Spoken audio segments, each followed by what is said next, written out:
দেশের আপামর জনগণ পুরানা বস্তা পচা দুর্গন্ধময় সেই রাজনীতি আর চায় না। এই রাজনীতির আমূল পরিবর্তন চায়, সংস্কার চায়, নতুন বাংলাদেশ দেখতে চায়।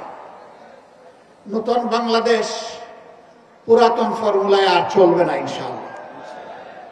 নতুন বাংলাদেশ চলবে নতুন ফর্মুলায়। সেই নতুন ফর্মুলাটা কি? সেই ফর্মুলা হচ্ছে আগামীতে জনগণ আর কোনো দলের পক্ষপাত দুষ্ট কোন সরকার দেখতে চায় না।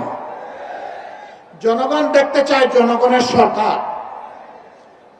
যেই সরকারের প্রত্যেকটি নিয়োজিত ব্যক্তি নিজের জন্য চিন্তা করার আগে জনগণের স্বার্থ নিয়ে ভাববে।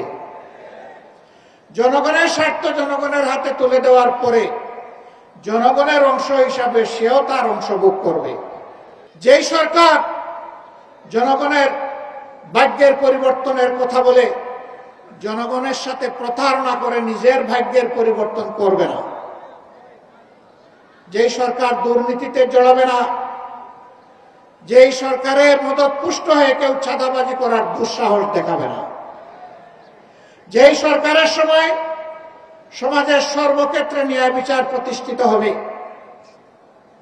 নারী পুরুষ সকলেই সম্মানের সাথে শান্তিতে এই সমাজে বসবাস করে উন্নয়নের গর্বিত অংশীদার হবে, ভূমিকা রাখবে।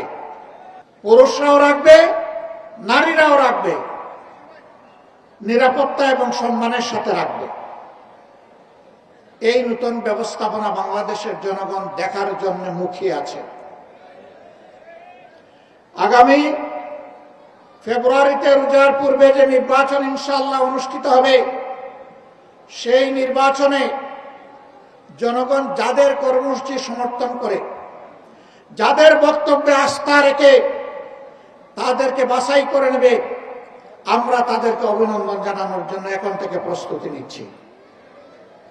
যদি আমাদের দলকে জনগণ বেছে নেয়, আমরা সকল রাজনৈতিক দল এবং শক্তিকে আহ্বান জানাবো, আপনারাও আমাদেরকে সমর্থন দিবেন, অভিনন্দন জানাবেন এবং আপনাদেরকে সাথে নিয়েই আমরা দেশ গড়ব ইনশাআল্লাহ। কেউ কেউ ইতিমধ্যে বলেছেন তারা ফ্যাসিবাদ বিরোধী সকল দলকে সাথে নিয়ে যদি তারা নির্বাচিত হন তাহলে সরকার গড়বেন ইল্লা জামাতে ইসলামী।